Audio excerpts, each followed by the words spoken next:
A paz do Senhor, chegamos ao início de mais um trimestre. Os Evangelhos é a temática da nova série de lições da Escola Bíblica Dominical da classe Conectar Mais Jovens, a apresentação de Jesus em 4 dimensões. Uma bela oportunidade de se aprofundar no conhecimento bíblico-teológico da pessoa de Cristo, abordados de pontos de vista diferentes em meio a um contexto que denigre e ignora a história de Jesus, tendo em vista que as mentes da hipermodernidade não conseguem entender o mistério que envolve as duas naturezas de Cristo e o valor do seu sacrifício redentor em favor da humanidade. O pastor César Rosa Pereira, que é o comentarista deste trimestre, ele ressalta que o intuito da abordagem dos evangelhos é considerar a fé cristã para que cada pessoa possa dar respostas firmes e convincentes na defesa da razão da esperança que há no cristão, com o resgate dos conceitos cristológicos na propagação do Evangelho em pleno século XXI. Aproveite ao máximo o aprendizado que você vai ter acesso de forma humilde, com temor, profundo interesse, sinceridade e completa dependência do Espírito Santo de Deus. Se programe para assistir os vídeos na sua totalidade. Aproveite para deixar seu like, seus comentários e compartilhar os vídeos para abençoar outras pessoas. Se ainda não se inscreveu, se inscreva e acione o sininho para receber as notificações dos próximos vídeos. Diga de onde você está conectado. Sua interação é muito importante para o canal. Hoje o foco é a temática, o mistério dos evangelhos. O versículo do dia é 1 Coríntios capítulo 1, versículo 18. Porque a palavra da cruz é loucura para os que perecem, mas para nós que somos salvos é poder de Deus. Na verdade aplicada, o pastor César Pereira ele afirma que o Evangelho revela o grande amor de Deus para com a humanidade. O texto de referência é Lucas capítulo 24, versículos 44 a 49. E disse-lhes, são estas as palavras que vos disse, estando ainda convosco. Convinha que se cumprisse tudo o que de mim estava escrito na lei de Moisés e nos profetas e nos salmos.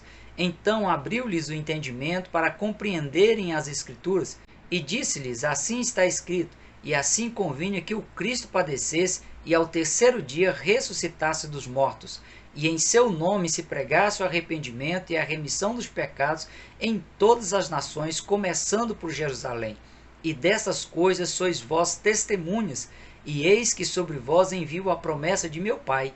Ficai, porém, na cidade de Jerusalém, até que do alto sejais revestidos de poder. As palavras de Jesus em cumprimento das profecias do Antigo Testamento estão registradas nos evangelhos e elas produzem um quinto evangelho, que é o mais lido pelas pessoas não cristãs, que é o evangelho da vida do cristão. E para que cada cristão tenha condições de ter a sua vida transformada nesse quinto evangelho, hoje será conceituado o termo evangelho, será mostrado o enfoque de cada evangelho na pessoa de Jesus e apontado as evidências das características dos evangelhos sinópticos envolvendo a vida, o ministério e a obra de nosso Senhor Jesus Cristo, conforme foi revelado por Deus nas Escrituras por 4 escritores diferentes, mas inspirados pelo Espírito Santo de Deus. O termo evangelho tem origem no grego euangelion e significa boas novas. No Novo Testamento denota as boas novas do reino de Deus e da salvação por meio de Cristo a serem recebidas por meio da fé.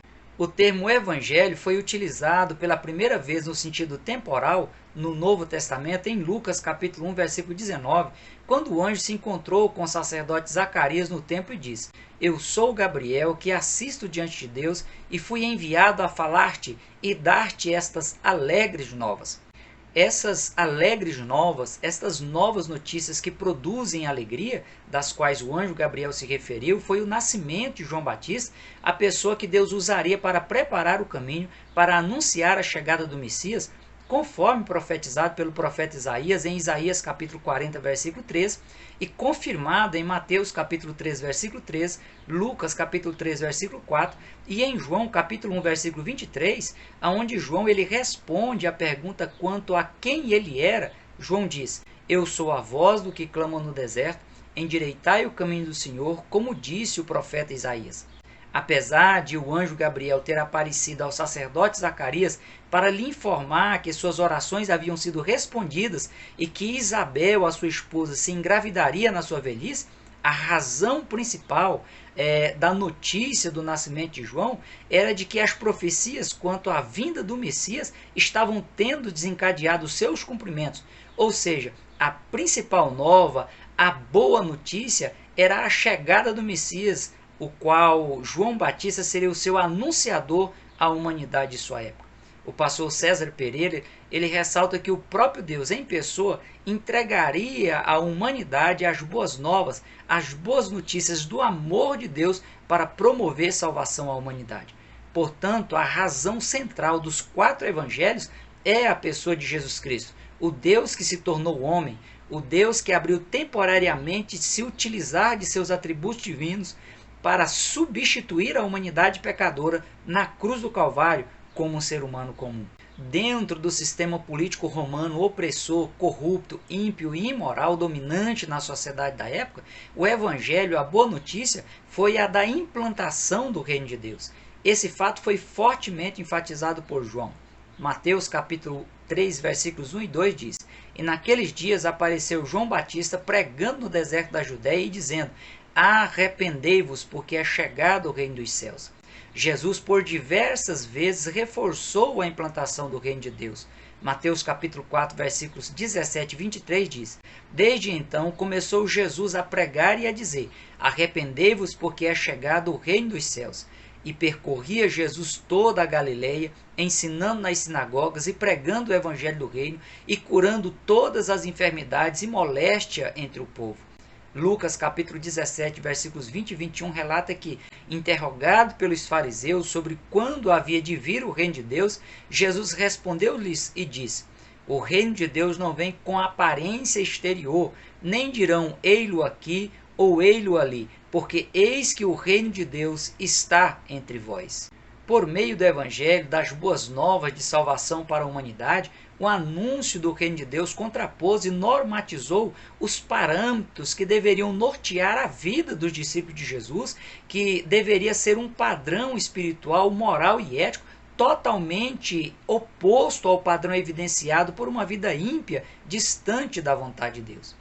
E ainda hoje, cada pessoa precisa parametrizar o seu padrão de vida de acordo com o exemplo de vida vivenciada por Jesus e ensinada por ele como sendo o ideal a qualquer pessoa que queira ser cidadã do reino de Deus aqui na terra, lugar preparatório para o reino de Deus na eternidade. A pessoa que deixar de se ajustar, resistir ou profanar o padrão de vida moral e ético vivenciado e ensinado por Jesus nos evangelhos terá acesso bloqueado no reino de Deus na eternidade.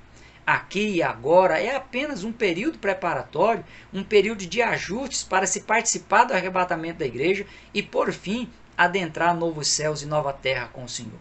Cabe a cada cristão, além de evidenciar o padrão de vida vivenciada e ensinada por Jesus, anunciar essas verdades acerca do reino de Deus para proporcionar ao maior número possível de pessoas a oportunidade de se ajustar à vontade de Deus e ter acesso ao reino de Deus. Quanto a isto, o apóstolo Paulo viu como uma obrigação pessoal. Em 1 Coríntios capítulo 9, versículo 16, Paulo diz: Se anuncio o evangelho, não tenho de que me gloriar, pois me é imposta essa obrigação, e ai de mim se não anunciar o evangelho. Esse deve ser o mesmo sentimento cristão, pois as instruções finais de Jesus aos seus discípulos nos evangelhos é: Ide e ensinai todas as nações, batizando-as em nome do Pai, do Filho e do Espírito Santo, ensinando-as a guardar todas as coisas que eu vos tenho mandado, e eis que estou convosco todos os dias até a consumação dos séculos. Ide por todo o mundo, pregai o evangelho a toda criatura. Quem crer e for batizado será salvo, mas quem não crer será condenado. Apacenta os meus cordeiros, apacenta as minhas ovelhas. As boas novas de salvação por meio da pessoa de Jesus é mais que um convite, é uma declaração pública de Deus convocando a humanidade ao arrependimento. Aurélio define arrependimento como sendo a insatisfação causada por violação de lei ou de conduta moral e que resulta na livre aceitação do castigo e na disposição de se evitar futuras violações. Para Vini, arrependimento é o resultado da percepção, do pesar e da lamentação de que a pessoa errou e sua disposição de uma mudança radical de mentalidade e de propósito, uma mudança para tornar a pessoa melhor e evitar novos erros. O termo arrependimento aparece 9 vezes em Lucas, 5 vezes em Atos dos Apóstolos, 12 vezes em Apocalipse, fora as outras citações no Novo Testamento. Em Apocalipse, somente as igrejas de Esmirna e de Filadélfia ficaram isentas da exortação ao arrependimento, dadas suas posturas diante de Deus, mesmo nas situações de extremas aflições pelas quais passaram. O apóstolo Paulo afirma em Romanos capítulo 1, versículo 16: Não me envergonho do evangelho de Cristo, pois é o poder de Deus para a salvação de todo aquele que crê, primeiro do judeu, também do grego. Essa deve ser a postura adotada pelos cristãos da atualidade, pois, de acordo com John Stott, o Evangelho não é feito apenas de acontecimentos históricos, ele tem um significado teológico e redentor. As pessoas precisam ter acesso ao Evangelho para serem conduzidas ao arrependimento, redimidas de seus pecados e se tornarem novas criaturas em Cristo Jesus. O Evangelho é uma obra completa e seu maior objetivo é revelar o grande projeto de Deus para a salvação da humanidade. Os 4 evangelhos eles relatam os fatos ligados ao nascimento de Jesus, a sua passagem pelo Egito ainda na sua primeira infância e seu retorno a Nazaré. Uma passagem se refere à adolescência de Jesus aos 12 anos, quando a sua família foi a Jerusalém para as festas anuais, e também o período de aproximadamente 3 anos e meio de seu ministério, que iniciou quando Jesus tinha cerca de 30 anos de idade. Os 4 evangelhos descrevem de forma impressionante a Jesus como ele foi apresentado e representado nas páginas do Antigo Testamento. O enfoque das narrativas de cada evangelho revela uma faceta a respeito de Jesus, o Messias prometido por Deus, e os escritores eles narraram de uma forma que as pessoas pudessem entender e recebê-lo como o enviado de Deus. O profeta Ezequiel, ao contar a visão que teve às margens do rio Quebar, na Babilônia, ele descreve um personagem semelhante a 4 animais, cada um com 4 rostos. Em Ezequiel capítulo 1, versículo 10, o profeta relata: E a semelhança do seu rosto era como o rosto de homem, e a mão direita todos os 4 tinham o rosto de leão, e a mão esquerda todos os 4 tinham rosto de boi, e também rosto de águia, todos os 4. Nessa visão foi mostrado ao profeta Ezequiel as 4 facetas, as 4 formas nas quais Jesus seria posteriormente apresentado nos evangelhos. O rosto de leão apresenta Jesus como rei soberano, responsável por implantar o reino de Deus e dar acesso à humanidade a ele.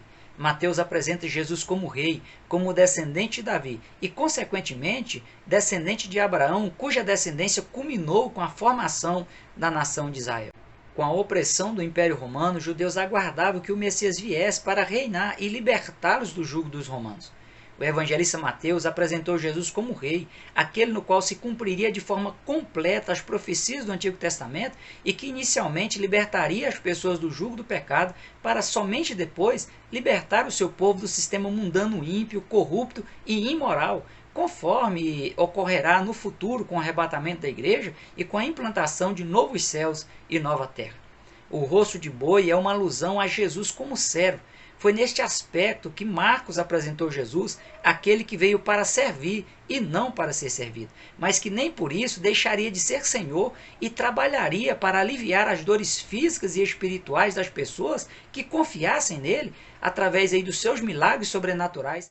O rosto de homem visto pelo profeta Ezequiel em sua visão era o anúncio de que o Messias prometido por Deus seria o Filho do Homem, se tornaria uma pessoa comum como todas as outras pessoas. O próprio Jesus, ao ser questionado sobre suas ações no exercício ministerial e para provar que ele era o descendente da mulher, um ser humano comum, como referido em Gênesis capítulo 3, versículo 15, e pelo profeta Isaías, ele disse aos fariseus: Para que saibais que o Filho do Homem tem sobre a terra o poder de perdoar pecados, Jesus disse ao paralítico: Eu te digo, levanta-te, toma a tua cama e vai para a tua casa. E dizia-lhes: O Filho do Homem é Senhor até do sábado. É necessário que o Filho do Homem padeça muitas coisas e seja rejeitado dos anciões e dos escribas e seja morto e ressuscite ao terceiro dia. Vigiai, pois, em todo o tempo, orando para que sejais havidos por dignos de evitar todas essas coisas que hão de acontecer e de estar em pé diante do Filho do Homem.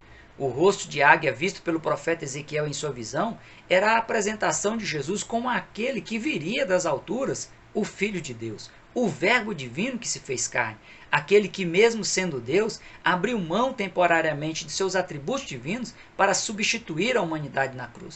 João chegou a dizer em João capítulo 1, versículo 34, eu vi e tenho testificado que este é o Filho de Deus. Em João capítulo 1, versículo 40, Natanael respondeu e disse: Rabi, tu és o Filho de Deus, tu és o Rei de Israel. Em João capítulo 3, versículo 36, o próprio Cristo, falando de si mesmo, disse: Aquele que crê no Filho tem a vida eterna, mas aquele que não crê no Filho não verá a vida, mas a ira de Deus sobre ele permanece. Na visão de Ezequiel capítulo 1, o profeta ainda diz: Eu vi os animais, e eis que havia uma roda na terra junto aos animais, para cada um dos seus 4 rostos. O aspecto das rodas e a obra delas era como cor de turquesa, e as 4 tinham uma mesma semelhança, e o seu aspecto e a sua obra era como se estivera uma roda no meio de outra roda. Andando elas, andavam pelos 4 lados delas, não se viravam quando andavam. Essas rodas eram tão altas que metiam medo, e as 4 tinham as suas camadas cheias de olhos ao redor. As rodas, girando harmoniosamente em direção aos 4 pontos cardeais da Terra, apontam para o alcance, para a expansão mundial dos 4 evangelhos. Os olhos que enchiam os espaços internos das rodas apontam para o olhar divino por meio dos evangelhos e conforme expresso no contexto geral das Escrituras. Ele vê as extremidades da terra e vê tudo o que há debaixo dos céus. O Senhor olha desde os céus e está vendo todos os filhos dos homens. Ele é que forma o coração de todos eles, que contempla todas as suas obras.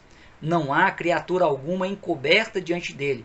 Antes, todas as coisas estão nuas e patentes aos olhos daquele com quem temos de tratar.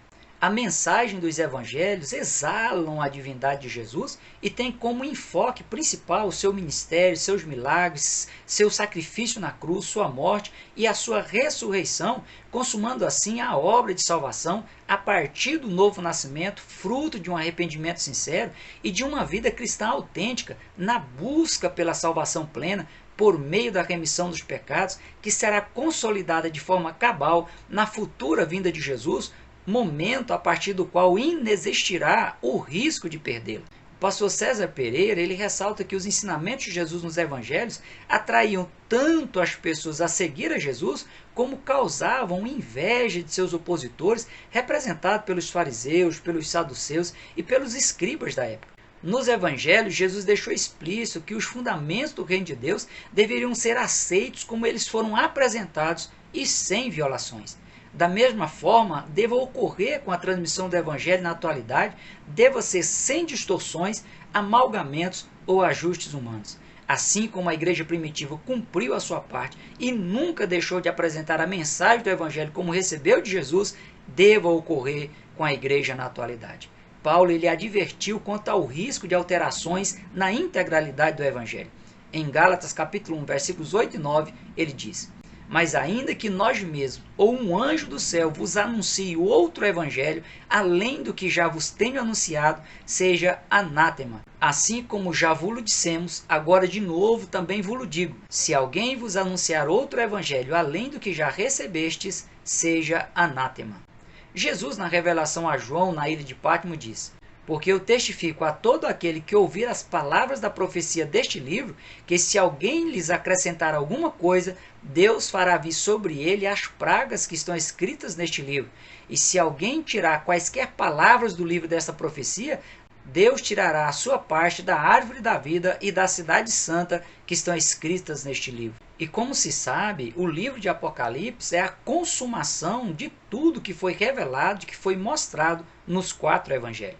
A divisão dos evangelhos é muito importante ser entendida para se evitar distorções quanto aos fatos neles narrados. Cada escritor narrou seu ponto de vista. Um ressaltou mais um determinado detalhe, ao passo que outro escritor deu um enfoque maior a outros detalhes. Mas todos os escritores fizeram suas narrativas sob a inspiração do Espírito Santo de Deus, por isso eles se completam de forma harmoniosa. Pode-se afirmar, sem sombra de dúvidas, que os evangelhos são inerrantes, que inexistem erros nas narrativas dos evangelhos.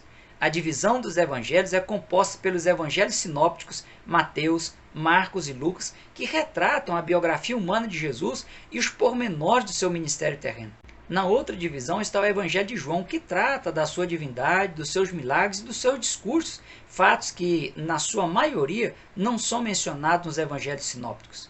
O termo sinóptico, utilizado para classificar os evangelhos de Mateus, Marcos e Lucas, dá a ideia de uma visão conjunta, dada a semelhança de suas versões, dos seus conteúdos, apesar de apresentarem aspectos diferentes de um mesmo evento. A diferença está apenas na forma da abordagem, da transcrição dos fatos e no foco em determinados detalhes. E não existe contradição, eles se complementam. Um bom exemplo de algo que parece contraditório, mas que se complementa, são as genealogias registradas por Mateus e Lucas. Mateus ele traçou a genealogia de Jesus, comprovando que José, o noivo de Maria, o pai adotivo de Jesus, era descendente de Davi, descendente da linhagem real.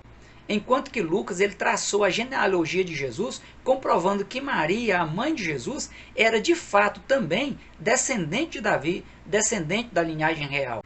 Lucas, detalhista como era, ele foi além e demonstrou que Jesus Cristo ele era de fato descendente de Adão, cuja origem foi a sua criação por Deus. O fato de o nome de José aparecer na genealogia traçada por Lucas remota apenas a um costume da época em que, para se fazer a genealogia de uma mulher, pegava o nome do seu esposo como se ele fosse filho do pai da sua mulher. Lucas é cuidadoso em dizer que Jesus, como se cuidava, como se considerava, era filho de José. Mateus, Marcos e Lucas, eles abordam a tentação de Jesus, seu batismo, a transfiguração e outros temas similares. Mateus e Lucas registram 20 milagres cada um e Marcos registra 18 milagres. Lucas registra 20 parábolas, Mateus 16 e Marcos 5. O pastor César Pereira, ele lembra ainda que é comum encontrar nos evangelhos sinópticos uma visão conjunta das parábolas, o sermão do monte, fatos escatológicos e vários milagres realizados por Jesus.